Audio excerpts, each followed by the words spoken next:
성경 말씀 보겠습니다. 성경 말씀은 고린도전서 14장 1절부터 6절까지 말씀입니다.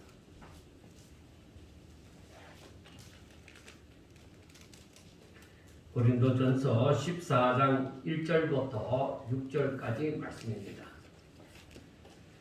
사랑을 추구하며 신령한 것들을 사모하되 특별히 예언을 하려고 하라. 방언을 말하는 자는 사람에게 하지 아니하고 하나님께 하나니 이는 알아듣는 자가 없고 영으로 비밀을 말함이라. 그러나 예언하는 자는 사람에게 말하여 덕을 세우며 건면하며 위로하는 것이요 방언을 말하는 자는 자기의 덕을 세우고 예언하는 자는 교회의 덕을 세우나니 나는 너희가 다 방언 말하기를 원하나 특별히 예언하기를 원하노라. 만일 방언 말하는 자가 통역하여 교회의 덕을 세우지 아니하면 예언하는 자만 못하니라.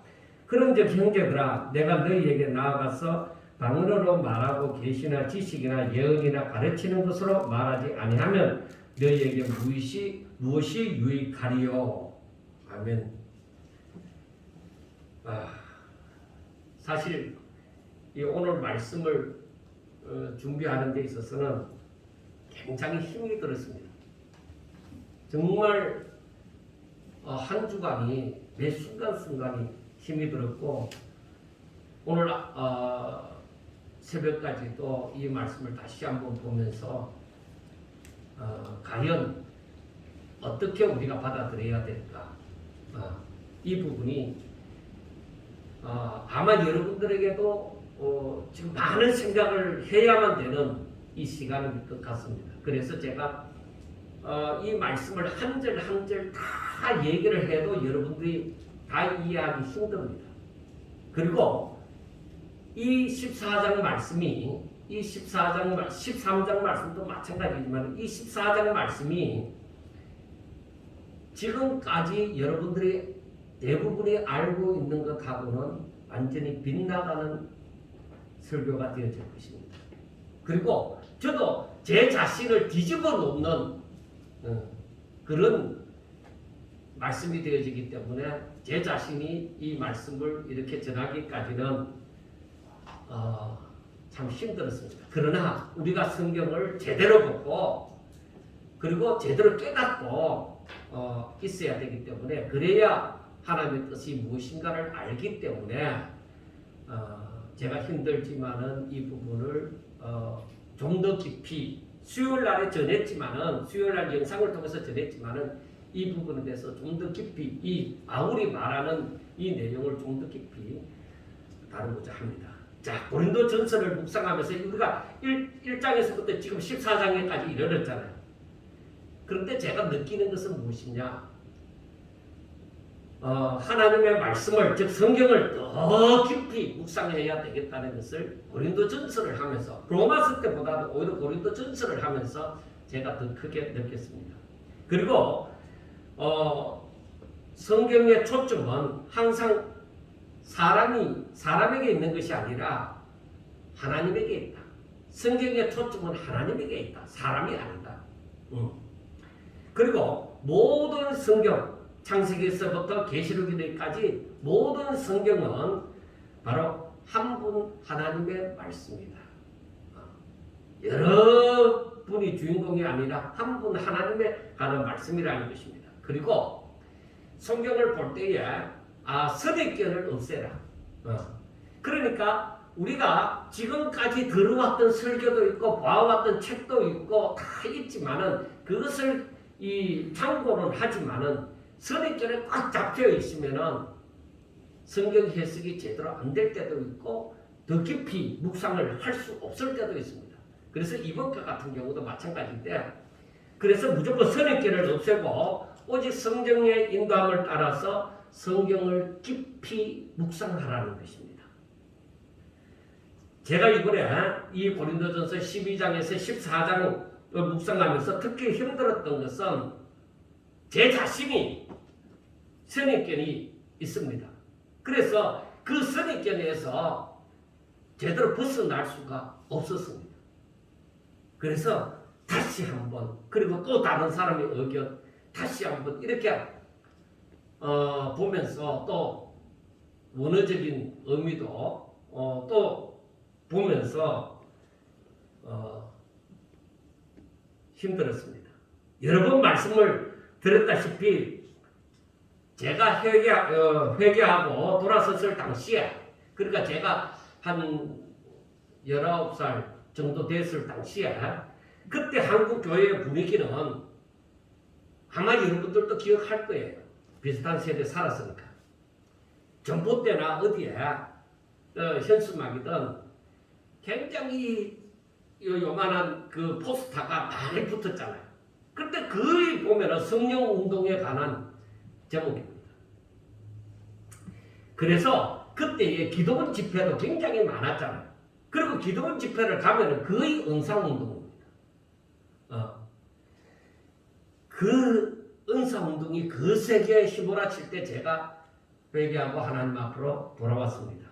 그래서 제가 교회를 다시 나가면서 저희 교회 장로님이 운영하는 기도원에, 그분은 이 영남 지역에서 굉장히 서울 지역까지도 집회를 다녔지만은 영남 지역에서 굉장히 이름 있는 분이었습니다. 그런데 그 기도원에 1년 동안 제가 머물면서 성경을 읽고 기도를 하고 거기에서 생활을 했습니다. 그 기도원에서 생활하면서 이 19살 그 나이에, 19, 20살 그 나이에 제가 여러 가지 은사를 체험하면서 남들이 부러워하는 그러한 사람이 되었습니다. 그런데 군대를 갔다 와서 신학교에 복학하여 생활을 했습니다. 그때까지도 은사운동은 대단했습니다. 그리고 신학생들에게 있어서 굉장한 관심의 대상이 되어졌습니다. 그런데 아무리 은사운동이 강하고 하더라도 교육자는, 전도사나 목사님들은 설교를 해야 되잖아요. 그러다 보면 성경을 봐야 되잖아요. 그래서 성경을 읽을 수밖에 없었습니다. 그런데 제가 성경을 읽으면서 항상 갈등을 느꼈습니다. 말씀과 은사, 사람들은, 교육자들은 이 둘을 다 겸비하기를 원합니다. 그런데 어느 쪽에 더 치중을 할 거냐예요. 내가 만약에 말씀에 치중을 하면은 은사 쪽으로 가는 그 기도하는 시간이 줄어들겠죠. 그리고 내가 은사 쪽으로 가면은 이 말씀을 연구하는 부분이 또 부족한 것이 사실입니다. 그래서 말씀과 은사 둘 중에 어느 곳에 더 치중을 할 것이냐 하는 고민을 하게 되어집니다. 근데 제가 안 믿는 가정에서 태어났다고 했잖아요. 안 믿는 가정에서 태어나서 거기에서 자라다 보니까 이 교회 안의 분위기를 잘 몰랐습니다. 그때만 하더라도. 그래서 제가 한 26살 때부터 교육자 생활을, 이제 교육전도사 생활부터 하게 되어졌는데 성경을 많이 알고 있는 게 아니었습니다. 신학교를 다니다 보니까 또 기도를 열심히 하고 하다 보니까 저희 교회 목사님이 저를 다른 데로 임지로 옮기면서 저를 교육전도사로 데리고 갔던 것입니다. 그런데 제가 성경을 잘 모르잖아요. 중요한 것은 제가 성경을 잘 모르는 입장에서, 그리고 제 성격이 조금 완벽주의에, 그때는 지금보다 더해서 거의 완벽주의에 가깝다 보니까 하나님을 제대로 알지 못하고서 설교를 한다는 것이 제게 용납이 되어지지 않았습니다. 그런데 중요한 것은 성경은 하루아침에 깨달아지는 게 아닙니다. 우리 다 잘 알고 있잖아요. 성경을 한 수십 쪽을 했다고 해서 성경을 잘 아느냐, 그 말씀을 잘 깨닫느냐, 절대 그렇지 않습니다. 성경은 하루아침에 완벽하게 알아가는 것이 아닙니다. 점점 더 알아가는 것이죠. 그래서 제가 갈등을 더 느끼는 것입니다. 이렇게 하나님을 알고 싶어서 성경을 읽고 또 읽어도 금방 이 말씀이 이해가 되어지지 않고, 하나님께서 무슨 뜻으로 말씀했는지, 그리고 그 시대적인 배경은 어떠했는지, 이 말씀의 진짜 의미는 무엇인지 그걸 제가 잘 모르니까, 그리고 하루아침에 책을 많이 사들여 놓고 그걸 분석해서 보더라도 하루아침에 그게 제 속에 들어온 것이 아니었습니다. 그래서 제가 갈등을 더 느꼈습니다. 근데 여러분, 그때 사람이나 지금 우리들이나 다 마찬가지예요. 사람들의 관심은 하나님의 말씀을 누가 생생하게 잘 전하느냐, 생명 있게 잘 전하느냐, 그거보다가 사람들의 관심은 당장 눈에 보이는 것에 더 관심이 많습니다. 그래서 사람들은 어떠하냐? 은사에 더 사람들이 많이 모입니다. 말씀 집회에 사람들이 많이 모인다 하더라도 한 부류의 사람들이지, 사실은 기도원이고 어디 교회에도 은사자가 나타나면은 그런 곳에는 사람들이 막 이곳저곳에서 굉장히 모여듭니다. 제가 전도사 생활을 하면서도 단독 목회를 할 때에도 그것을 많이 느꼈습니다. 정말로 사람들이 그러한 은사자가 왔을 때는 이 앉을 곳이 없어서, 겨울에도 앉을 곳이 없어서 난로를, 그 추운데도 난로를 드러내고 강당 이 위에까지 앉는 것을 여러분들도 그런 광경을 보았을 것입니다. 제 자신이 그것도 직접적으로 체험도 했습니다. 그런데 제가 결국에는 그러한 갈등을 많이 느꼈지만은 성경적으로도 은사적으로도 제가 만족할 만한 단계에 들어가 보지를 못했습니다. 이것도 부족하고 저것도 부족하고, 그래서 제가 이 어떤 면에서는 이야, 이건 아닌데, 세상에서는 뭔가 이 하다못해 이 벽을 미장을 할, 세미나를 미장을 할 때야 미장하는 그 기술자는 어느 정도 완벽하게 합니다. 이제는 어떤 곳이라도 미장을 해야 된다 이러면 딱 계산해 놔서 딱 되는데, 성경은 그게 안 돼요. 성경을 아무리 보더라도 그렇게 완벽하게 그건 이거야 이렇게 답이 안 나옵니다. 항상 때를 따라서 하나님의 역사가 다른 거예요.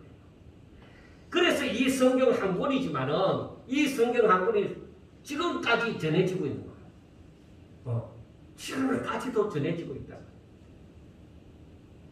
그래서 제가 어느 쪽으로도 만족할 만한 단계에 들어가지 못하면서 살았습니다. 그래서 갈등을 항상 느끼다가 제가 선교사로 갔을 때도 하나님 한 번만 더 은사적인 그 역사가 좀 일어나면 안 되겠습니까? 그렇게 일을 하면 안 되겠습니까? 다른 사람은 다 되는데 왜 나는 그걸 허락지 않는 것입니까? 하면서 하나님 앞에 기도도 많이 했습니다. 그런데도 하나님께서는 제게 그 길을 열어주지는 않았습니다. 지금 그렇다고 해서 말씀에 대해서 제가 엄청 많이 깨달았느냐? 그렇지도 못했습니다. 갈등을 느끼다 보면 어느 한쪽에 집중할 수가 없어요. 그래서 겨우 이제서야 제 나이 이제 60대 중반에 들어왔어야 이제 성경을, 이제 하나님을 좀 알아가는 것 같습니다. 이제 제가 바울의 말이 더 깊이 이해가 되어지고 그 심정이 제 마음에 과거보다는 확실하게 더 다가오는 것 같습니다. 이제는 갈등은 거의 없다고 보는 것입니다. 여러분, 제가 말씀드리고자 하는 것은 무엇보다 중요한 것이 하나님을 아는 것입니다. 우리 성도들이 하나님을 믿는다고 하면 자기가 믿는 하나님에 대해서 아는 거예요. 자신이 하나님을 믿는다고 하면서 하나님에 대해서는 잘 모르고 그냥 방언하고 예언하고 막 병자 고치고 이런 것만 아는 것, 이건 엄청나게 위험한 것입니다. 그리고 온 마음과 온 뜻을 다해서 하나님을 사랑하는 것입니다. 하나님을 아는 것이 중요하고 그 하나님을 알았으면 그 하나님을 온 마음과 온 뜻을 다해서 하나님을 사랑하는 것. 근데 이것도 힘들어요. 하나님을 알아가는 것도 성경을 보면서 조금씩 알아가지만 내 온 마음과 온 뜻을 다해서 하나님을 사랑한다는 것, 내가 죽지 않으면 안 된다는 것을 그걸 깨달았습니다. 나라는 존재가, 하나님을 믿는 가운데 나라는 존재가 사라져야 내가 내 온 마음과 온 뜻이 하나님을 깨러 갈 수 있구나. 그걸 알았어요. 내가 죽어야 한다. 그 다음에 중요한 것이 성경을 읽으면서 하나님을 더욱더 알아가며 이 순종함으로 하나님의 뜻을 깨닫고 순종함으로써 하나님과 더 깊은 교제를 한다는 거예요. 하나님과. 그러니까 그 깊은 교제를 한다는 것은 내 마음에 더러움이 사라짐으로 불결함이 사라짐으로 하나님의 말씀을 온전히 더 깨닫고 깊이 깨닫고 그리고 그 말씀이 내게 생명이 되어져서 역사하는 그것을 체험하고 믿음은 날로 자라게 되어지는 그것을 그런 삶을 살게 되는 것이 참 중요합니다. 자, 서론을 이 정도로 하고 자 오늘 고린도전서 14장을 통해서 바울이 무엇을 말하고 있는지 그걸 알아야 됩니다. 이 부분은 고린도전서 14장의 해석은 너무너무 중요하기 때문에 제가 조금 말을 천천히 하면서 하겠습니다. 자, 한번 보세요. 고린도전서 14장을 통해서 바울이 말하고 있는 바는 우리가 성경을 읽으면 이렇구나 하고 대충 쉽게 알아가는 것 같지만 식상은 어렵습니다. 그리고 오늘 제가 한 절 한 절 함께 읽으면서 설교를 할지라도 여러분들에게 금방 받아들여지기는 어려운 부분입니다. 그래서 오늘은 바울이 고린도 교회의 은사에 대한 문제점을 말하고 교훈하는 부분을 어느 정도는 이해를 하면서 은혜를 받고자 합니다. 먼저 바울이 고린도 교회에 편지를 보내면서 말하는 것은 이 고린도 전서를 그러니까 고린도 교회를 향한 서신을 이 편지를 쓰면서 말하는 것이 무엇이냐? 고린도 교회가 지금 분쟁이 있고 고린도 교회의 그 상황이 분위기가 굉장히 혼란한 가운데 있다는 것입니다. 이 문제는 한마디로 말해서 고린도 교회가 하나님의 뜻을 제대로 알지 못함으로 혼란한 상태, 이 정리가 안 되는 질서가 없는 그런 상태에 있고 그런데도 사람들은 다 각기 제잘났다는 식으로 그렇게 신앙생활을 하고 있다 이 말이에요. 그리고 자기들은 하나님의 뜻을 다 알고 있는 듯이 얘기를 해요. 자기들은 엄청난 영적 수준에 올라가서 성경에 그 하나님 나타난 하나님의 뜻을 자기들은 다 알고 있는 듯이 얘기하기 때문에 누가 감히 가서 섣불리 그 사람들에게 무슨 말을 할 수 없는 상황 가운데 있습니다. 그래서 바울은 고린도 교회에서 일어난 모든 문제점을 말하면서 하나하나 지적하면서 교훈을 하고 있습니다. 자, 그런데 우리가 1장에서부터 11장에 이르기까지 계속적으로 말씀을 우리가 봐왔습니다. 그런데 12장에서부터 14장에 말하고 있는 것은 결국 무슨 12장 우리가 12, 13, 14장은 한 덩어리라 했잖아요. 하나를 얘기하고 있는데 그게 무엇을 얘기하고 있냐? 은사 문제입니다. 그것도 은사 문제 가운데서도 12, 13, 14장이 결국에는 뭘 다루고 있느냐? 방언의 문제를 다루고 있습니다.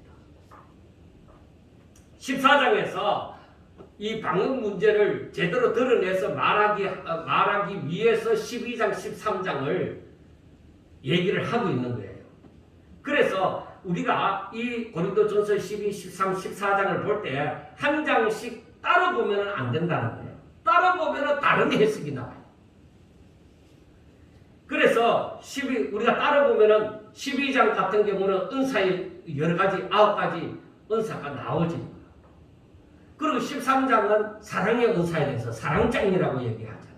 사랑에 대해서.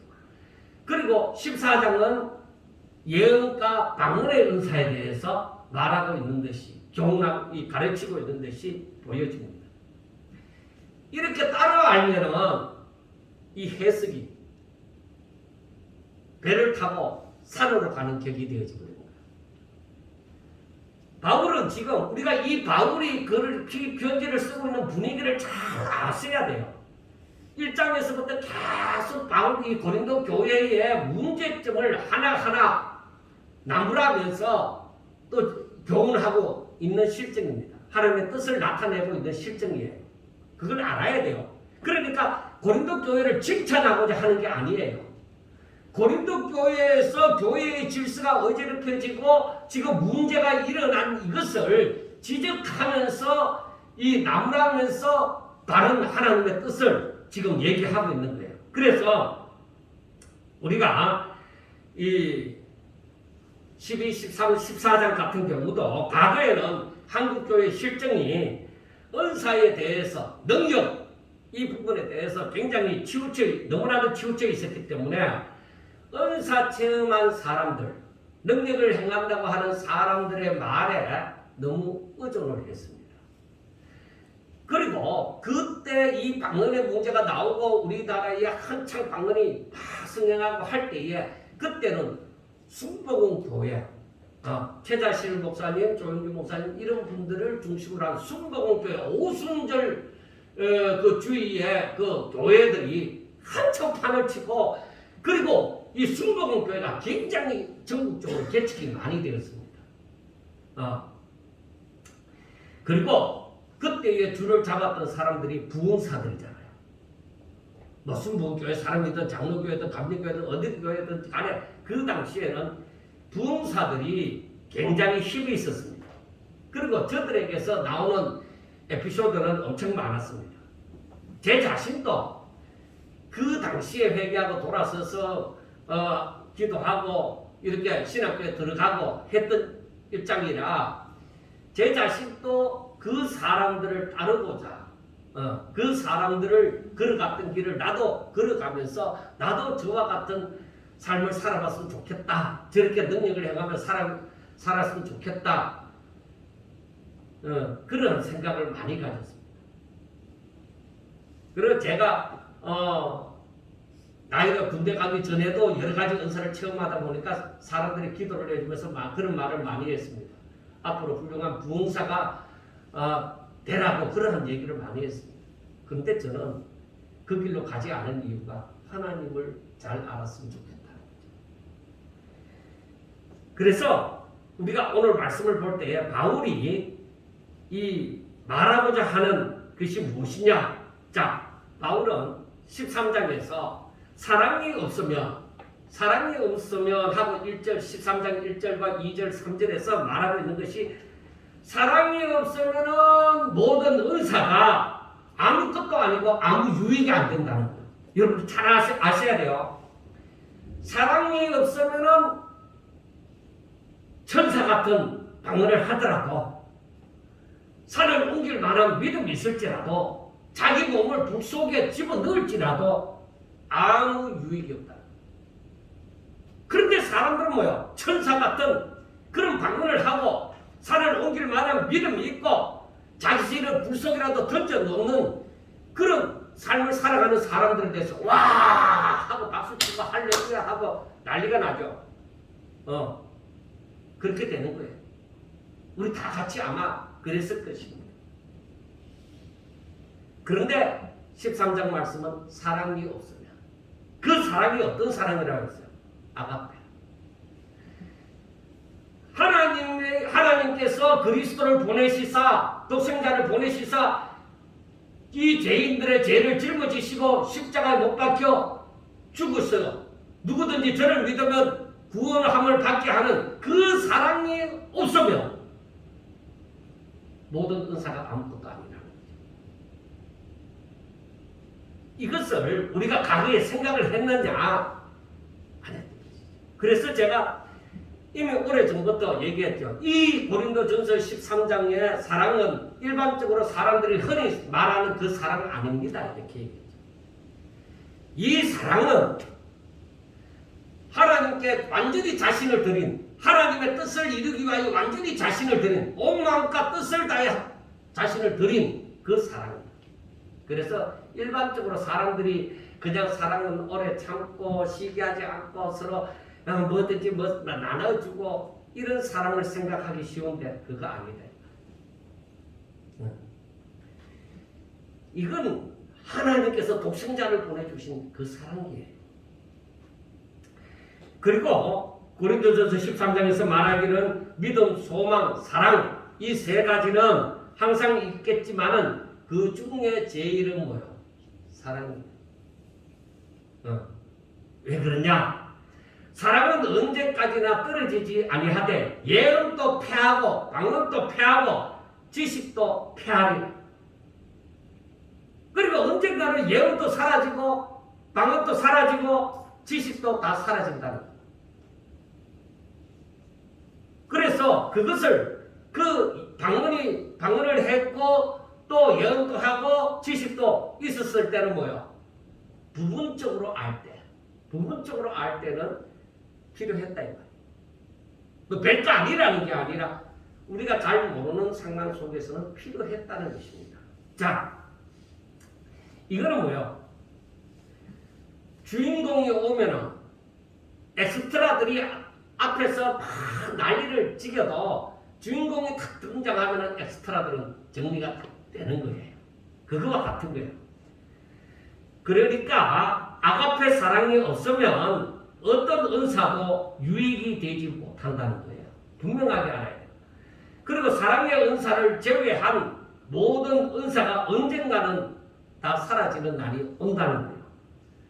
그리고 다른 것은 모두 부분적이기도 하지만은 온전한 것이 오면은 다 사라지게 되어지는 것입니다. 그런데 고린도 교회는 물론이고 오늘날 교회에서도 다른 은사, 사랑의 은사가 아니라 다른 은사로 인하여서 특히 방언의 은사로 인하여서 얼마나 교회가 옛날에도 그렇고 지금은 거의 그 부분에 대해서 하는 사람들이 별로 없으니까 신사도 교회 말고는 별로 없으니까 이 부분에 대해서 얼마나 시끄러웠느냐고요. 왜 시끄럽겠느냐고요. 바로 고린도 교회와 같은 문제를 갖는 거예요. 왜 그렇지? 성령으로 말미암아 은사가 왔는데 왜 교회가 시끄럽지? 이 은사는 교회의 유익을 위해서 덕을 세우기 위해서 왔는데 왜 이 은사가 주어졌는데 이 은사로 말미암아 시끄러워지지? 그걸 또 생각해 보아야만 되는 것입니다. 그것이 뭐냐? 왜 시끄러우냐? 그 주된 이유가 여러 은사에 나타나지만 특히 고린도 교회와 같은 경우는 방언의 은사 때문에 이 문제가 나왔다 이 말이에요. 그 방언에 문제가 있다는 것입니다. 그렇지 않으면 바울이 이렇게 12장에서부터 이렇게 점진적으로 해서 14장에 결론을 맺는 이와 같은 일이 길게 말할 이유가 없는 것입니다. 그래서 이 바울은 은사에 대해서 하나씩 이제 설명을 하고 있는데 12장에서 분명히 성령으로 말미암아 주어지는 그 은사는 여러 가지다. 은사는 여러 가지다. 그래서 우리가 몸에 지체가 여러 지체가 있듯이 은사는 여러 가지가 있다는 거예요. 그런데 이 은사는 다 성령으로 말미암아 주어졌다는 것입니다. 그리고 각 사람에게 성령을 나타내시면 12장에서 말씀을 했지만 유익하게 하기 위함이다. 다 유익하게 하기 위함이다. 그렇다면 우리가 생각할 것이 있습니다. 구약시대에 이러한 은사에 대한 문제가 없었지 않느냐고요. 구약시대는. 그러나 사람에게 성령이 임하고 난다. 예수님께서 이 땅에 오셨다가 성천하시고 난 다음에 보혜사 성령이 우리 가운데 오셨잖아요. 그래서 예수님을 영접하고 예수를 믿는 사람들에게는 성령이 그 가운데 왔습니다. 그래서 성령이 우리 가운데 이제 역사를 하게 되어지는 것이죠. 성령이 임하고 난 다음에 이런 은사를 주셨다 이거예요. 왜 그럴까? 이제는 성령을 쫓아서 살아라. 이제는 성령 충만해서 너희 뜻대로 살지 말고 하나님 뜻대로 살아라. 그래서 그리스도의 영, 하나님의 영이신 성령을 우리에게 부어주셨다 이 말이에요. 그리고 그 이유가 바로 성령으로 말미암아 하나님의 말씀을, 하나님의 뜻을 깨닫고 순종 잘 하도록, 그게 하나님 아버지의 뜻이니까, 사람을 향하신 하나님의 뜻이니까 그렇게 하기 위하여서 이러한 은사를 주셨습니다. 자, 그러므로 하나님께서 바라시는 바가 무엇이냐? 여러 가지 은사로 인해서 각가지 은사로 인해서 서로가 하나가 되어져서 한 뜻을 품고 하나님 나라를 이루어 가시는 것입니다. 그러면 하나님 뜻 가운데서 성령으로 각 사람에게 은사가 나타나기 시작합니다. 그리고 그 은사는 오직 한 몸을 위하여 하나님의 뜻 가운데 주어지는 것입니다. 그리고 몸에 붙어있는 지체와 같이 다른 지체를 인정하고 또 연약한 지체를 서로 돌보며 서로 사랑하며 서로 몸을 강건케 하기 위하여 뗄래야 뗄 수 없는 그런 관계로 이 은사가 주어진 것입니다. 그래서 어떤 은사가 더 낫다 못하다 그렇게 말하지 못하리라고 12장에서 말씀을 합니다. 그래서 13장에 들어오면 그러므로 이 교회, 그러니까 몸을 이루는 이 교회의 여러 지체가 다 한 몸을 이루기 위해서 주어지듯이, 그래서 너희들 이 모든 지체는 사랑이 없으면은 야 팔이 발보고 야 나는 너가 필요 없어 그래 갖고는 안 된다는 거죠. 눈이 야 내가 다 보고 있기 때문에 네 손은 필요 없어 그런 식으로 해서도 안 된다는 것입니다. 자, 그래서 사랑이 없으면 이 전체에서 몸을 이루는 그 하나님의 그 사랑, 하나님의 뜻이 이 몸을 온전히 이루도록, 하나님 보시기에 아름다운 그 몸을 이루도록 원하시는 그 하나님의 그 사랑이 없으면, 서로 지체가 돌봐주고 사랑하는 그 사랑이 없으면 네 손도 발도 눈도 코도 귀도 다 소용이 없다는 거예요. 왜? 각기 자기 것만 주장하고 살아가니까 하나가 안 된다는 거죠. 그래서 언젠가는 온전한 하나님의 나라가 와서 완전한 나라에 살게 될 때는, 그날에는 다른 은사가 다 사라지게 되어지고 오직 사랑만이 이제 남게 될 것이다, 그렇게 얘기합니다. 그래서 하나님의 나라는 시기도 없고 질투도 없고 오직 진정한 사랑만이 있게 되어지는 것입니다. 그때는 아픔도 없습니다. 자, 이제 이렇게 되어진 것을 알면서, 그러면 고린도 교회 그 방언이 왜 문제가 되어졌느냐, 그 은사적인 문제가 무엇이냐, 그것은 먼저는 고린도 교회가 서로 잘났다고 분쟁함으로써 평이 나누어진 것입니다. 당을 지은 것입니다. 그래서 이 분쟁하는 가운데서는 사랑을 찾아볼 수가 없습니다. 그게 무슨 사랑이 있겠어요? 다 서로 잘났다고 얘기하는데, 그래 그것을 12장에서 얘기를 하잖아요. 지체가 서로 돌보지 않으면 안 된다는 것이죠. 다 한 몸에서 나온 지체라는 것이죠. 그런데 서로 분쟁하고 있으니까 하나님께서 보시기에 아름다운 것이 아니라는 것이죠. 그래서 사랑을 찾아보기가 힘든 상태가 되어졌다 이 말이에요. 그러면 생각해 보세요. 사랑이 없으면 뭐야? 아무 유익이 없다. 아무 소용이 없다. 하나도 교회에 덕을 세우지 못하고 이 유익이 되어지지 못한다는 것이죠. 그러면 그 은사 아무런 필요가 없는 거예요. 바울이 지금 그걸 얘기하고 있어요. 그 가운데서 12장, 14장에서 말씀하고 있는 것은 바로 방언의 문제인데, 그래서 14장 1절에 보면은 사랑을 추구하며 신령한 것들을 사모하되 특별히 예언을 하라고 하라. 여기에서는 방언을 얘기 안 했습니다. 1절에서는 14장 1절을 딱 얘기하면서 뭐냐면은 사랑을 추구하며, 13장에 사랑을 얘기하면서 그 이어서 사랑을 추구하며 신령한 것들, 즉 은사들을 사모하되 특별히 예언을 하라고 하라, 그렇게 말씀을 했습니다. 왜 그렇게 했느냐?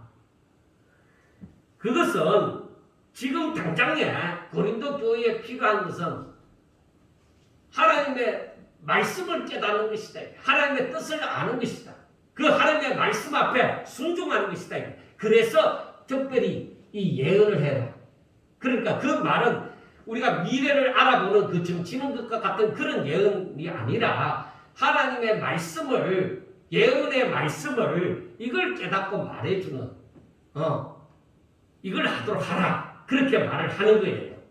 이것은 이것을 알고서 지금 이제 2절부터 나오는 말씀을 이제 알아야 되는 거예요. 이제 고린도 교회 분위기를 우리가 이제 어느 정도 이제 이해를 합니다.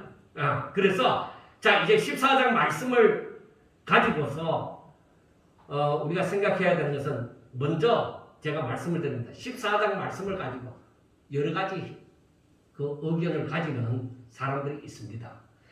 제가 이 설교를 하고 영상이 뭐 어떻게 나가면 사람들이 알면은 저를 향하여 화살을 쏠 사람들이 많이 있습니다.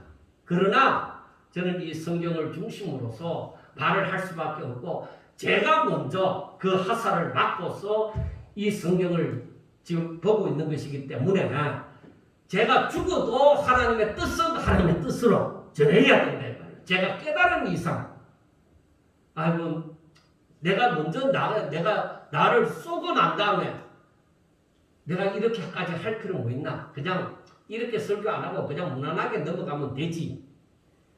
제가 그렇게 하지는 않겠습니다. 왜? 우리가 하나님의 뜻을 제대로 깨달아야 되기 때문입니다. 자, 전체적인 이 바울이 고린도 교회를 향해서 편지 쓰는 그 분위기하고 고린도 교회 상황의 분위기하고 원어를 잘 해석하지 않으면 정말로 선입견에 사로잡혀서 다른 해석을 할 수 있습니다. 그런데 사람들은요, 내가 체험했고 내가 A라는 것을 주장했으면 절대 B라는 것을 옳다고 말을 하지 않습니다. 왜? 내가 체험을 했고 내가 평생 이렇게 살아왔기 때문에 내가 잘못했구나 이걸 인정하지 않습니다. 그러나 여러분 우리가 우리 자신들이 다시금 이 말씀을 또 깊이 생각해 보시기 바랍니다. 먼저 말씀드린 것은 고린도 교회의 문제가 되어졌던 방언은 사도행전 오순절날 임했던 사도들에게 임했던 그 방언하고는 다릅니다. 사도행전에 있었던 방언은 여러 곳에서 온 사람들이 사도들이 하는 방언을 다 알아들었습니다. 통역조차도 필요가 없는 방언이었습니다. 그런데 고린도 교회의 문제가 되어졌던 방언은 사람들이 알아듣지 못하였던 방언이라고 분명하게 얘기를 합니다. 그러므로 이러한 방언은 아무에게도 유익을 끼치지 못한다는 거예요. 그리고 꼭 한 가지 짚고 넘어갈 것은 그 방언을 하는 자신도 그 마음의 열매를 맺지 못한다고 얘기했습니다. 자, 그러면 12장에서 돌아가서 보면은 이 은사는 뭐예요? 성령으로 말미암아 주어진 이 은사는 무엇을 하기 위함이라고요? 모든 사람의 유익하게 하려 합니다. 그런데 고린도 교회가 하는 방언은 뭐예요? 유익이 안 되는 거예요. 자신에게도 열매를 맺지 못하는 방언이었다 이 말이에요. 그래서 14절을 보세요. 14절. 자, 내가 만일 방언으로 기도하면 나의 영이 기도하거니와 나의 마음은 열매를 맺지 못하리라. 그렇게 말씀을 했죠. 그 다음에 2절에서는 우리가 2절로 돌아가면은 방언을 말하는 자는 사람에게 하지 아니하고 하나님께 하나니 이는 알아듣는 자가 없고 영어로 비밀을 말함이라 했습니다. 자, 여기서 방언을 말하는 자는 하나님께 함으로 이 말대로 하면 하나님께 함으로 자신에게는 물론이요 다른 사람에게도 유익이 없다는 것입니다. 그러면은 방언은 우리가 알아야 되는 것이 유익이 없다는 그 자체가 은사가 못 된다는 얘기고, 그 다음에 알아야 되는 것은 방언은 사람에게 하는 것이지 하나님께 하는 게 아닙니다. 하나님께 왜 해요? 하나님께 왜 방언을 해요? 하나님이 우리나라 말을 알아듣지 못하기 때문에 방언을 해야 돼요? 아닙니다. 그러면 하나님께서 왜 이러한 방언을 주셨는가 하는 질문이 나올 것입니다. 여기서부터 사람들의 의견이 많이 갈라집니다. 그래서 어떤 사람들은 그러므로 가짜 방언이다. 또 다른 부류의 사람들은 그것을 영적으로 하는 음성, 영음이다. 아무튼 이 방언으로 하면은 뭔가 영적으로 유익할 것이다. 내가 알지 못하지만은 깨닫지 못하지만은 영적으로 유익할 것이다. 그렇게 하는 것입니다. 왜? 이건 보통 사람이 가질 수 있는 것이 아니라 열심히 기도하고 정말 하나님께 은혜를 크게 받아갖고 정말 내 몸이 뜨거워져서 그렇게 주어진 것이기 때문에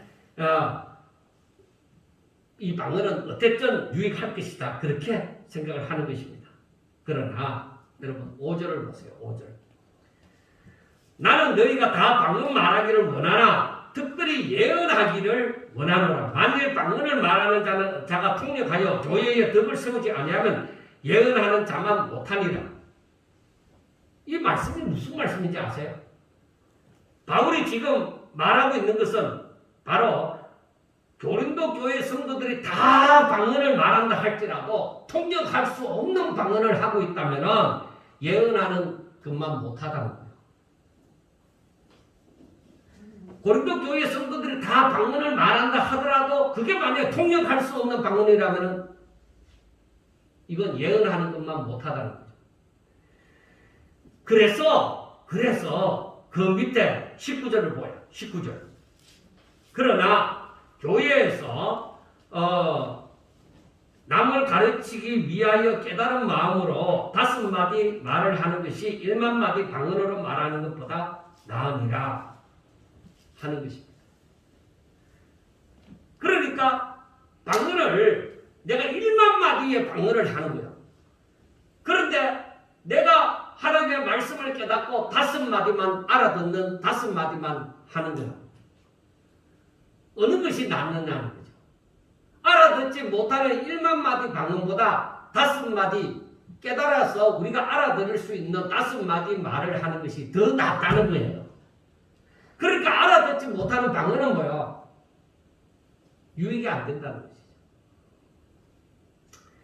그래서 바울의 주장은 지금 계속 말하고 있는 것이 2절을 말하는 것은 그건 자기들이 고린도 교회 사람들이 방언받은 사람들이 하는 말을 비유로 해서 말하는 거예요.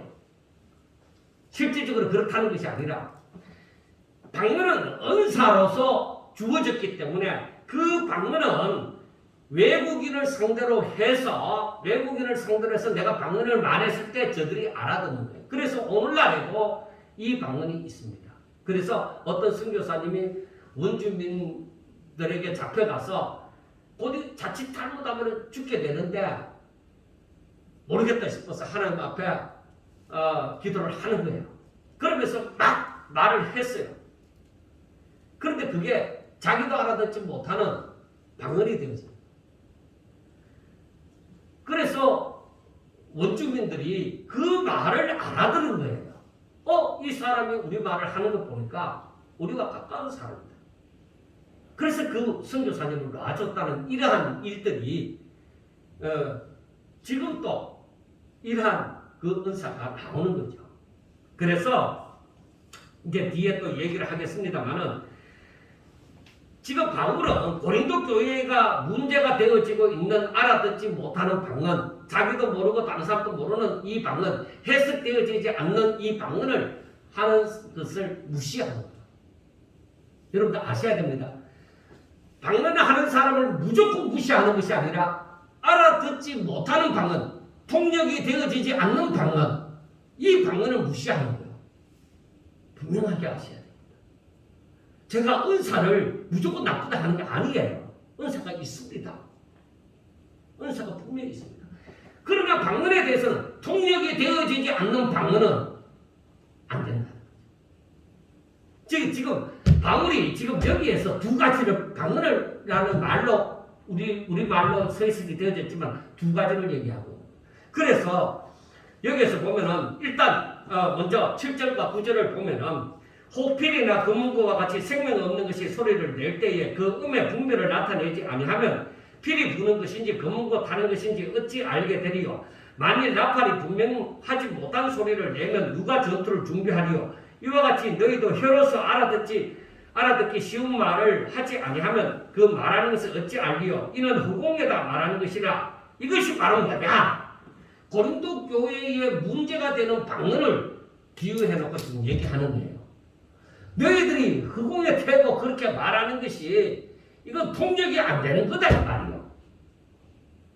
통역의 은사를 받은 사람이 통역을 한다고 하더라도 그건 통역이 안 되는 방언이 되는 거예요. 그러니까 어느 누구에게도 외국인에게도 덕이 안 되는 유익이 안 되는 방언이 되는 거예요. 지금 고린도 교회가 하고 있는 방언이. 자 그리고 21절과 22절을 봐요. 자, 이 말씀이 중요한 거예요. 율법에 기록된 바 주께서 이르시되 내가 다른 방언을 말하는 자와 다른 입술로 이 백성에게 말할지라도 그들이 여전히 듣지 아니하리라 하였으니 그러므로 방언은 믿는 자들을 위하지 아니하고 믿지 아니하는 자들을 위하는 표적이나 예언은 믿지 아니하는 자들을 위하지 않고 믿는 자들을 위함이라. 여러분, 이 말씀을 가지고서 사람들이 뭐라고 해석하냐?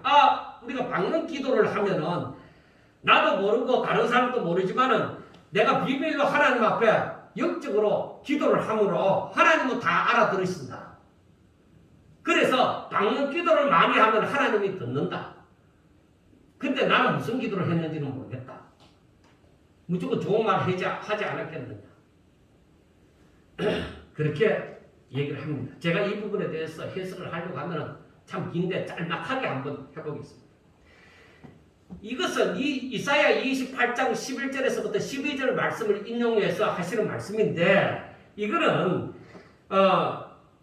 이 당시에 이사야 선지자 당시에 이스라엘의 북쪽 이스라엘의 상황이 선지자도 술에 취해가 자빠졌고 그래서 하나님의 환상을 잘못 해석하고 제사장도 술에 취해서 재판할 때 실수를 하고 그러므로 제사장과 선지자는 백성들의 술 취함을 재판하면서 경고하기는커녕 백성들과 함께 술에 취함으로 이스라엘의 술 취함을 더욱더 부채질한다. 그러니까 이때는 올바른 선지자나 올바른 제사장이 없다는 거예요. 그리고 이런 이스라엘의 집단적인 술 취함은 이스라엘로 하여금 이사야 선지자의 예언, 즉 하나님의 말씀마저 멸시하는, 비웃는, 경멸하는 그러한 지경이까지 이렇게 하였다는 겁니다. 그들은 이사야의 예언을 젖된 어린아이에게나 맞는 유치한 알라한테나 말하는 그런 말로 치부하여 버렸다는 것입니다. 이것이 바로 이사야 당시에 하나님의 말씀은 즉 예언에 대한 그 이스라엘 백성들의 태도입니다. 하나님은 이사야의 예언을 조롱하고 멸시하는 이스라엘 백성들에게 하시는 말씀이 그 이사야 28장 11절에서부터 13절 말씀을 보면 그러므로 더듬는 이술과 다른 방언으로 이 백성에게 말씀하시리라. 전에 그들에게 이르기를 이것이 너희 안식이요 이것이 너희 상쾌함이니 너희는 궁비한 자에게 안식을 주라 하셨으나 그들이 듣지 아니하였으므로 여호와께서 그들에게 말씀하시되 경계에 경계를 더하며 경계에 경계를 더하며 교훈에 교훈을 더하며 교훈에 교훈을 더하고 여기서도 조금 저기서도 조금 하사 그들이 가다가 뒤로 넘어져 부러지며 걸리며 붙잡히게 하시리라. 꼭 심판의 말을 한 거예요. 지금 여기에서 말씀하는 고린도전서 14장 21절과 22절에서 말씀하는 것이 심판의 말씀이에요. 여러분들 분명하게 알아야 되는 게 방언은 믿지 않는 사람들에게 유익한 것이다. 표적이다. 그게 아니에요. 이 말씀이 이사야 28장 11절과 12절 말씀을 인용함으로써 이것은 심판의 말씀이 되어지는 거예요. 자, 그러면 이 말씀은 하나님께서 전에 그들에게 선지자로 하여금 이스라엘 백성들에게 그 히브리 말로 저들이 알아듣는 말로 예언을 하게 했지만은 이스라엘 백성들이 안 들었다는 것입니다. 그래서 하나님은 이들이 알아들을 수 없는 방언을 하는 사람, 즉 아수르 족속들을 도구로 삼아서 이스라엘을 심판하겠다는 것. 다른 방언을 말하는 사람들, 이스라엘 백성과 다른 말을 하는 사람들을 통하여서 심판하시겠다는 것입니다. 그래서 하나님은 이사야의 예언을 아수르 방언처럼 알아들을 수 없는 잡소리 정도로 여겼던 이스라엘을 심판하실 때 이들이 정말 알아들을 수 없는 아수르의 방언을 심판의 표적으로 삼으사 이제 곧 이스라엘은 이사야의 예언대로 아수르가 쳐들어오므로 망하게 되어지고 그 후손들도 완전히 아수르의 멸망, 그래서 결국은 북쪽 이스라엘이 아수르 나라에 멸망하게 되어지는 것입니다.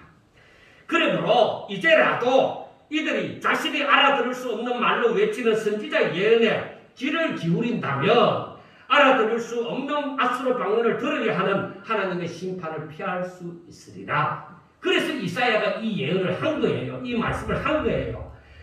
그래서 바울도 이 말씀을 인용을 하면서 이사야의 심판의 메시지를 고린도 교회에 그대로 적용시킴으로써 고린도 교회가 문제가 되는 방언을 버리고 오히려 하나님의 말씀인 예언의 귀를 기울여서 문제가 되는 방언의 표적이 되는 하나님의 심판을 피하기를 바란다 하는 그 말씀이에요. 알고 보니까 얼마나 무시무시한 말씀이에요.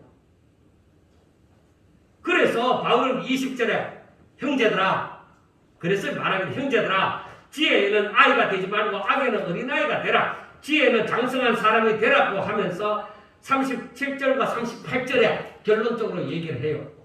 만일 누구든지 자기를 선지자나 혹은 신령한 자로 생각하거든. 그리고 고린도 교회 사람들이 다 자기 잘난 맛에 살아갔으니까 그래 좋다. 너희들이 정말로 자기를 선지자나 신령한 자로 대단한 하나님 앞에 대단한 사람으로 생각하거든. 내가 너희에게 편지하는 이 글이 주의 명령인 줄 알라. 만일 누구든지 알지 못하면 그는 알지 못하는 자니라. 그래서 내가 여기에 대해서 은사에 대해서 내가 너희들에게 이렇게 말을 하는데 이것이 주의 명령인 줄 알고 받아들이지 않는 사람은 뭐예요? 알지 못하는 사람들. 이스라엘 백성들처럼 하나님의 말씀을 하나님의 그 선지자를 통한 예언의 말씀을 무시하는 자들이다. 그러면 결국에 뭐예요? 그들에게 심판이 임한다는 거죠. 지금 바울은 이사야와 같은 입장이 되어져서 이사야 선지자가 이스라엘에게 말하듯 바울이 고린도 교회에 말하는 것입니다. 여기서 믿는 자들과 믿지 아니하는 자들은 신자와 불신자를 말하는 것이 아니라 둘 다 이사야 당시에 하나님의 백성, 이스라엘 백성을 말을 하는 거예요. 둘 다 하나님이라는 이름을 부르는 것이죠. 그리고 말 안 듣는 믿지 아니하는 자도 뭐요? 제사장이고 선지자고 하나님의 백성들이잖아요. 그래서 예언은 하나님을 믿지 아니하는 자들을 위하여 있지 않고 믿는 자들을 위해 하나님이 이스라엘 백성들에게 주신 것이고 불행하게도 이스라엘은 하나님을 믿지 아니함으로 예언을 듣지 않았다는 것입니다. 그래서 22절 말씀을 재해석하면은 그러므로 앗수르 방언은 하나님을 믿음으로 예언을 듣는 이스라엘을 위하는 것이 아니라 하나님을 믿지 않음으로 예언을 듣지 않는 이스라엘을 위한 심판의 표적이다. 이게 심판의 표적이에요. 안 믿는 사람들을 위한 표적. 이게 바로 이 말이다. 하지만 예언은 하나님을 믿지 않음으로 예언을 듣지 아니하는 이스라엘을 위한 것이 아니라 하나님을 믿음으로 예언을 듣는 이스라엘을 위한 것이다 하는 그 말입니다. 그래서 22절 말씀은 이사야 당시에 이스라엘의 심판의 정황을 배경으로 23절 이하에서 예언은 없고 문제가 되는 방법만 난무하는 그 고린도 교회에 하나님의 심판을 경고하고 있다고 해도 과언이 아닙니다. 자, 그러면 사람들이 말하기를 뭐라고 하느냐? 바울은 18절에 보면은 내가 너희 모든 사람보다 방언을 더 말함으로 하나님께 감사하노라. 그렇게 얘기했어. 왜 바울이 방언을 하지 않았느냐? 그렇게 얘기해요. 제가 얘기하잖아.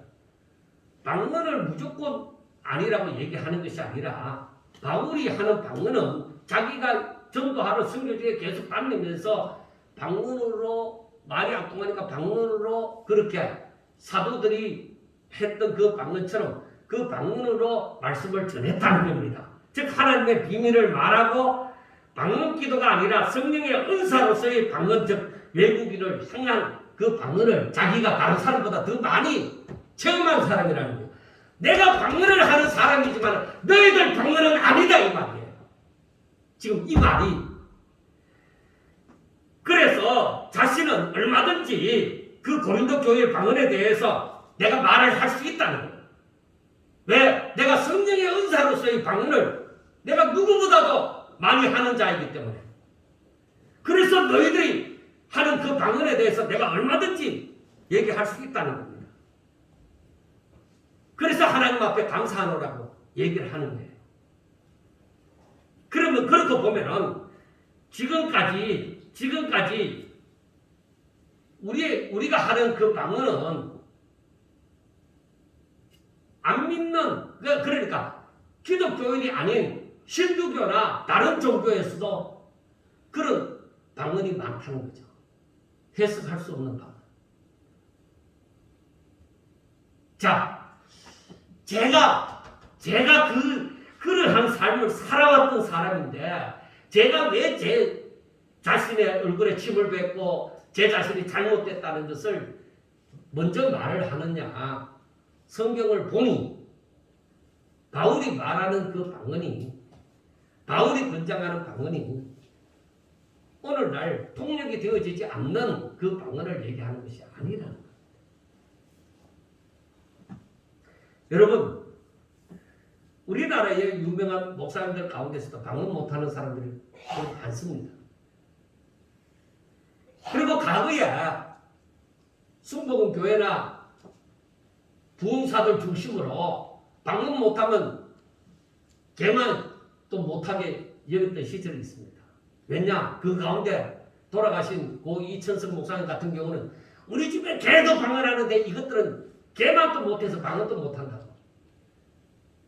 자, 지금 또 유튜브에 제가 이걸 일주일 동안 고민하는 가운데 이렇게 보다 보니까 유튜브에 지금 또 30분간 이 유튜브를 통해서 우리 모두 다 같이 방언으로 30분간 의무적으로 기도합시다. 40분간 기도합시다.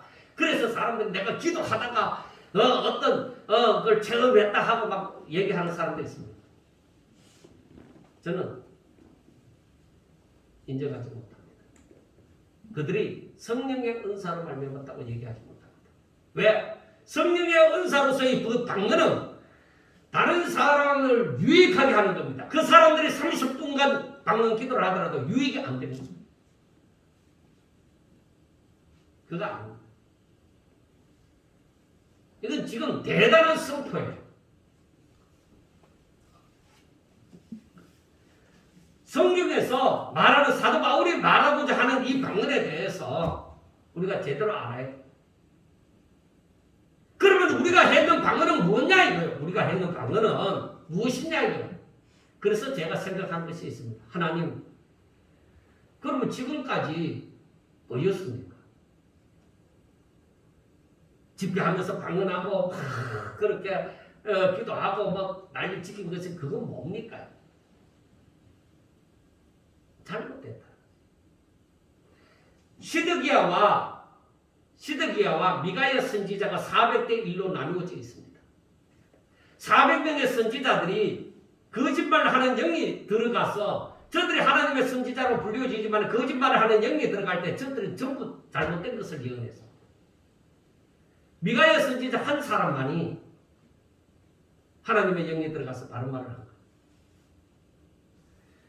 우리가 아무리 하나님의 이름을 부르고 하나님 앞에 기도하고 한다고 할지라도 잘못된 것은 잘못된 거예요.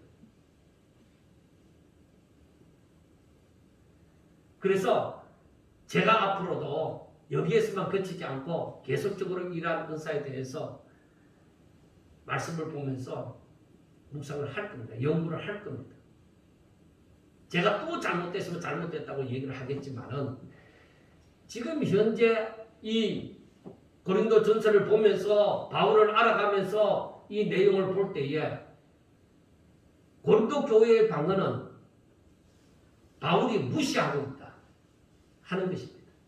그리고 문화적인 것을 보더라도 분명하게 이 말씀을 하는 것입니다. 그리고 제가 한 가지만 더 말씀을 하면은 14절에서는 내가 만일 방언으로 기도하면 나의 영이 기도하거니와 나의 마음은 열매를 맺지 못하리라. 이렇게 말씀했는데 이거는 가정법으로 한글에도 그냥 나와 있죠. 만약에 하는 것입니다. 이런 건 있을 수도 없는데 만약에 한다면은 그런 것이다. 그런데 바울이 말하는 18절은 내가 너희 모든 사람보다 방언을 더 말함으로 하나님 앞에 감사한다는 것은 직설법으로 그냥 쓰여 있습니다. 그게 그대로 하나님이 주신 그 방언의 은사를 말하고 있기 때문입니다. 여러분들이요, 제가 지금만 해도 시간이 많이 갔기 때문에 더 이상 말을 할 수가 없습니다. 제 자신도 얼마나 많은 세월을 두고서 이 부분에 대해서 고민을 했는지 모릅니다. 제가 이 고성 땅에 왔을 때만 해도 이 은사에 대해서 정리가 되어지지 않았고 제가 또 한 번 할 수 없을까요 하는 고민을 했던 부분이 있습니다. 그런데 지금에 와서는 제가 그 방언을 하지 않습니다. 그리고 이 말씀을 깨달아가면서 이 책을 좀 더 12장, 13장보다도 더 깊이 14장을 또 묵상을 하면서 연구를 하면서 보았던 결과 적어도 우리 교회 성도들은 이 부분을 오늘 전한 말씀을 확실하게 깨닫고 그 방언에 집착되지 말고 오히려 다른 은사 하나님의 말씀을 읽고 깨닫고 얼마든지 하나님의 말씀에 순종할 수 있는 은사를 구함으로 특별히 또 사랑의 은사를 구함으로 정말로 교회가 하나가 되어지는 모습 정말로 하나님의 영광을 위하여 살아가는 우리 그래서 오직 성경 하나님의 말씀인 성경 그리고 오직 믿음 그리고 오직 성령이라고 하니까 사람들이 지금까지 잘못된 그 인식 때문에 뭐 방언하고 은사적인 걸 얘기하지만 그게 아닙니다. 오직 성령이라는 것은 성령은 우리에게 말씀을 깨닫게 해가지고 그걸 하나님의 말씀을 순종케 하시는 영이십니다. 그래서 하나님이 보시기에 기뻐하시는 그 삶을 살게 만들어주시는 그 영이십니다. 그게 성령의 역사입니다. 그래서 이 말씀을 깨달아가면서 제가 참 해결을 해요. 내가 모르모르 이러한 죄를 범했구나. 그러므로 제가 하나님의 말씀에 대해서 더 깊이 묵상하고 우리 성도들이 이 말씀을 하나하나 좀 더 깨달음으로 하나님을 제대로 믿도록 인도하리라. 그 남은 생에 더 말씀을 연구하리라는 그런 생각을 가지게 되었습니다. 사랑하는 여러분, 하나님의 말씀이 저와 여러분들에게 생명이 되어서 그 말씀을 깨닫고 순종함으로 하나님의 사랑을 더욱더 알며 또 그 사랑이 충만함으로 하나님의 마음을 가지고 하나님의 뜻을 따라서 행하는 하나님의 마음에 합한 성도들이 다 되시면 주의 이름으로 축원합니다. 기도드리겠습니다. 하나님, 사랑하는 종들을 하나님께서 안아주시옵소서. 이 말씀을 듣고 나는 뭘 했지? 왜 이게 다르지? 왜 틀리지? 하고 갈등을 느끼는 성도들도 있을 줄 압니다. 그러나 하나님, 잘된 것은 또 저들에게 아버지여 발전시켜서 더 잘하게 해주시고 잘못된 것은 제거하여 주시옵소서. 이래나 저래나 언젠가는 이것이 사라지는 것입니다. 하나님, 오직 하나님의 뜻인 하나님의 말씀을 듣고 깨달음으로 하나님의 말씀을 순종함으로 하나님의 마음에 합한 그러한 종들이 되게 하여 주시옵소서. 오직 하나님의 역사로 말미암아 우리들의 살아가는 삶이 더욱더 아버지여 빛나는 하나님의 영광을 바라보는 하나님의 임재를 체험하는 삶이 되게 도와주시옵소서. 예수님 이름으로 감사하며 기도드리옵나이다. 아멘.